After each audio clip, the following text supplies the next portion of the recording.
kita dari kelompok 3. Dan hari ini kita sedang berada di Danau Teduh Cafe. Nah, pertama-tama perkenalkan, nama saya Kalista. Nama saya Jesslyn. Nama saya Jovanka. Hari ini kita akan berbincang-bincang dan berseru-seru ria dengan Danau Teduh dan ditemani oleh manajer Danau Teduh, which is Kak Lutfi. Tonton terus ya. Halo semuanya, hari ini kita sedang berada di Danau Teduh Cafe bersama saya Kalista dan juga teman saya Jesslyn. dan juga kita hari ini ditemani dengan, boleh diperkenalkan? Saya Lutfi. Di sini saya sebagai PIC atau manajer di cafe sini. Jadi kita memilih Danau Teduh sebagai konsep dari sustainable tourism karena mencerminkan keseimbangan antara keindahan alam dan perlindungan lingkungan. Danau juga secara alami menawarkan suasana tenang yang dapat menarik wisatawan tanpa harus melakukan pembangunan besar-besaran yang merusak ekosistem. Seperti furniture yang digunakan berasal dari alam. Konsep Danau Teduh juga mendukung pariwisata berkelanjutan dengan tidak hanya menjaga keindahan alam, tetapi juga mengurangi dampak negatif terhadap lingkungan. Nah, Kak, kita langsung mau tanya-tanya aja. Boleh? Jadi pertama kita mau tahu nih, apa alasan utama cafe ini yang mengadopsi konsep eco-friendly ini? Oke. Sebelumnya untuk alasan kami mengadopsi konsep eco-friendly ini, pertama untuk kita juga mau ikut berkontribusi untuk menjaga lingkungan. Dan tentu saja kita juga dapat menghemat biaya operasional karena mengambil konsep ini. Kalau kita boleh tahu, Kak, kafe ini tuh menggunakan bahan-bahan yang ramah lingkungan dan dekorasi atau perabotan yang ramah lingkungan nggak sih? Ya, ada beberapa bahan-bahan di kafe menggunakan bahan-bahan yang ramah lingkungan dalam dekorasi dan perabotannya. Seperti contohnya meja dan kursi kita menggunakan kayu dan juga catnya yang berbasis air yang rendah racun serta dekorasi dari bahan alami seperti tanaman hias. Kalau dari begitu, bagaimana cara mengelola sampah organik non-organik di kafe ini ya? Oke. Untuk pengelolaan sampah di kafe ini dilakukan dengan sistem pemilahan. Seperti sampah organik, sisa makanan ataupun ampas kopi, kita memisahkannya dengan sampah non organik seperti plastik, logam, kertas, semuanya dipisahkan dan kita kirim ke pusat daur ulang.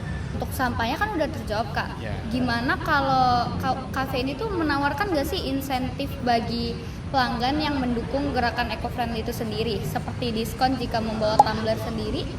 Oke. Saat ini kami belum menawarkan insentif seperti diskon bagi pelanggan yang membawa tumbler sendiri, karena kami belum melihat dampak signifikan dari kebijakan tersebut. Selain itu, pengelolaan program ini memerlukan sistem tambahan yang mungkin membebani biaya operasional kami. Kami lebih fokus pada inisiatif ramah lingkungan lainnya di dalam kafe. Kalau begitu, apa ada rencana jangka panjang kafe ini untuk mendukung lingkungan? Untuk rencana jangka panjang, kami belum mempertimbangkan rencana jangka panjang tersebut. Fokus utama kami adalah menjaga keberlangsungan bisnis terlebih dahulu, dan saat ini prioritas kami adalah untuk meningkatkan layanan dan pengalaman pelanggan sehingga aspek keberlanjutan belum menjadi bagian dari strategi utama kami. Baiklah, terima kasih kepada Kak Lutfi dan Danau Teduh karena telah mengizinkan kita untuk berbincang-bincang dan menyita waktu Kak Lutfi sendiri, dan kita udah menikmati juga Danau Teduh ini yang indahkan alamnya.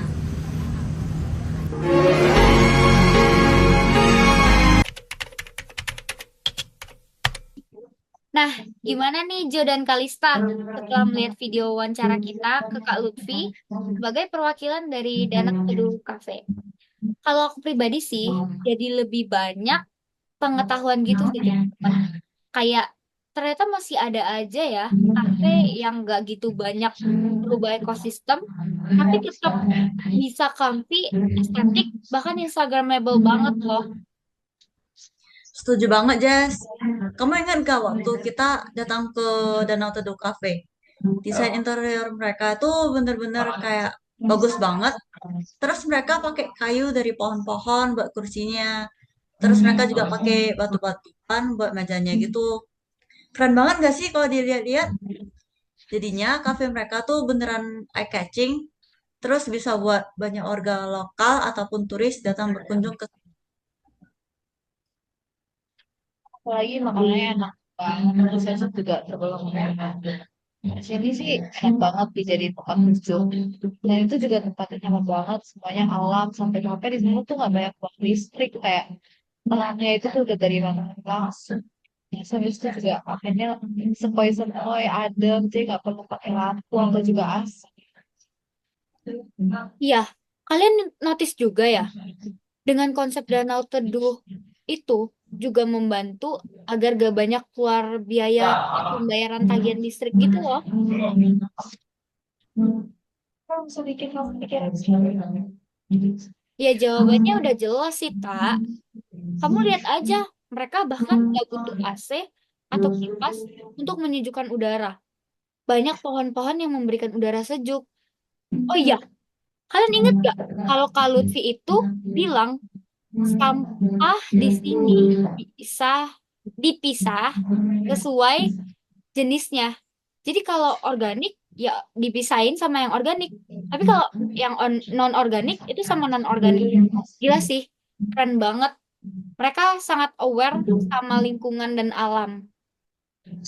Ya loh, dan juga pengelolaan sampah mereka tuh bener-bener the best sih. Dimana kalau kafe yang lain kan pasti banyak ya jenis-jenis sampah yang kayak udah disebutin sama Jasmine ya. Tapi kalau di kafe ini mereka tuh selalu pisahin sampahnya sesuai jenisnya.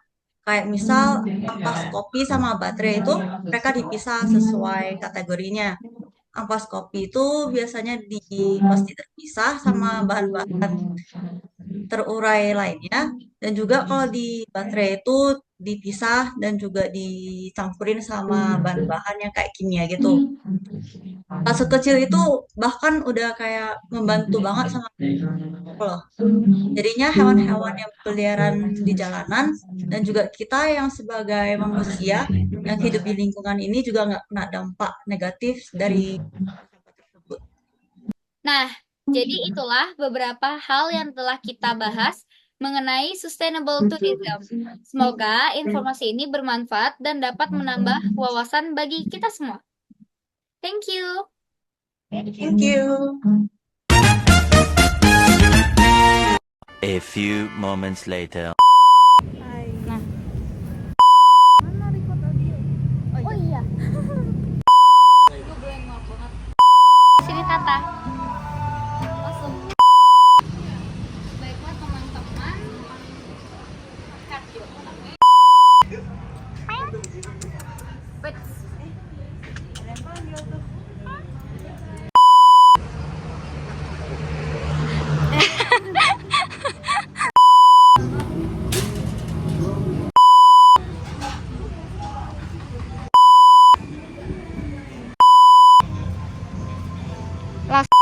Danau Teduh Cafe.